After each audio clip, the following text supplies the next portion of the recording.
2019માં નવસારી બેઠક પર ઇતિહાસ રચ્યો હતો। 6.89 લાખ મતોની લીડ સાથે ગુજરાત જ નહીં સમગ્ર દેશમાં CR પાટીલે ડંકો વગાડ્યો હતો। ત્યારે આ વખતે પણ ભાજપ પોતાની લીડને 10 લાખથી પણ વધુ મેળવવા CR પાટીલ નવસારીમાં ચૂંટણી પ્રચાર શરૂ કર્યો છે। આજ જલાલપોર તાલુકાના વેસમા ગામમાં CR પાટીલનું ફૂલહારથી સ્વાગત કરવામાં આવ્યું હતું। CR પાટીલના સ્વાગત બાદ બાઇક રેલી યોજાઈ હતી। દરેક ગ્રામજનો દ્વારા CR પાટીલનું સ્વાગત કરી વધાવી લેવામાં આવે છે। આ બાઇક રેલી નવસારીના પૂર્વ વિસ્તારમાં આવેલ ગામોને આવરી લેશે, જેમાં 18 ગામોમાં વિશેષ સ્વાગત કરવામાં આવશે। CR પાટીલ ગ્રામ્ય વિસ્તારમાં પ્રચાર કરવા માટે સમર્થકો સાથે મોટી સંખ્યામાં ઉપસ્થિત રહ્યા હતા।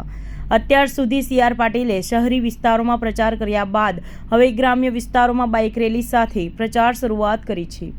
નવસારી વિધાનસભાના ગ્રામ્ય વિસ્તારોમાંથી આ રેલી સાંજ સુધી પૂર્ણ થશે। આ રેલીનો ઝુંબેશનો હેતુ નવસારી મત વિસ્તારના મતદારો સુધી વેચવાનો અને CR પાટીલની ઉમેદવારી માટે તેમનું સમર્થન મેળવવાનો છે।